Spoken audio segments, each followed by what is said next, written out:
because you brought up a motion to carry out getting this going, so I just wanted to bring it back and you know, new people, things like that, and get it back on the table. The first page talks about, and for those of you in the audience that would like to know about it, Crime Stoppers helps with tips to the police department to help make the community a better place. It's an organization that is not run by the police department, however. So somebody has to pick it up, and councils volunteered to help get that started. So just thought it'd be a good time of year to bring it up again and see if we could continue to move forward. So the first page talks about how to start the program again, and the second page says contact us. On the back of the second page is the actual application you send in if somebody wants to do that right on their website, and then they'll contact us from there. What is the cost on it, Todd? No cost to us. Now as far as the fundraising, stuff like that, we may have to do to get some of the funds, but they also have funds available to help out with that. So there shouldn't be any cost, you know, from the city. Maybe citizens can donate to Crime Stoppers, those type of things, but they do have ways of getting funds or help raising the funds. At one time we had Crime Stoppers, is that correct? We did, I believe it was back in the 80s. Mr. Malop was here at that time when we talked about it last time. He was the one that remembered it, so. Yep. I don't. What about with the Crime Stoppers? You had a neighborhood watch meeting? Yes. How did that go? That went very well. That was at the senior center during lunch. We're going to be having one, let me look at the calendar real quick. Sorry about that. Is it the Yeah, next? May 30th. Oh. So May 30th, we'll be having one at 6 p.m. for all residents of the city of La Junta that would like to come and talk about it. Investigator Gorzinski is going to put on a presentation.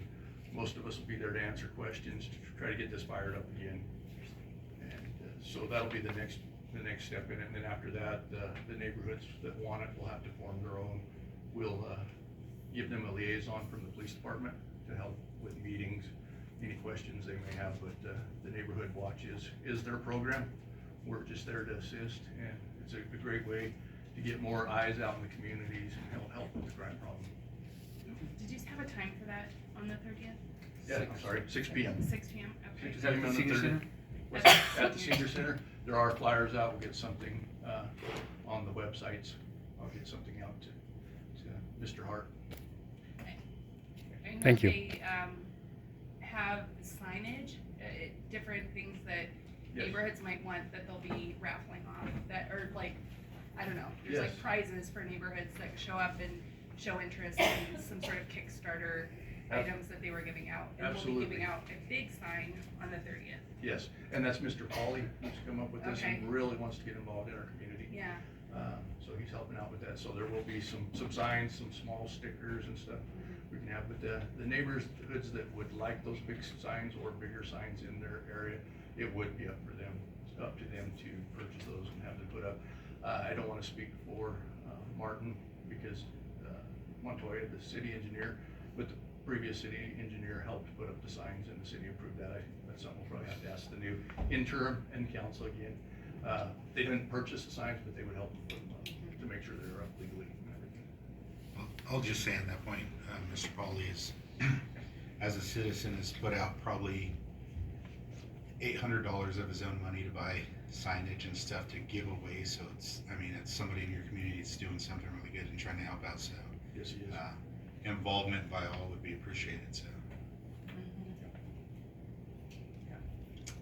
Where did this end? Do we know, Mel?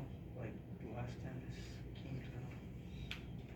Can we look into that to see if we even need a second motion or if we're just good to go? Do you guys, like Jeremiah or Maureen, do you have questions on this? Because I think everyone else was here besides you two. And that was just a couple pages I printed off the site. It's go to the site, it's a lot nicer. You can see a lot more things that the public's welcome to go to that site as well. United States Crime Stoppers, and then hopefully someday soon we'll see one that says Crime Stoppers La Junta on that page. I felt like Dean had said something different on this, so we might have to say we won't do it, I remember there was something Dean had said. that Yeah, you had to change something. It like, it stopped it for where we were at, but we might just revisit it to go from there.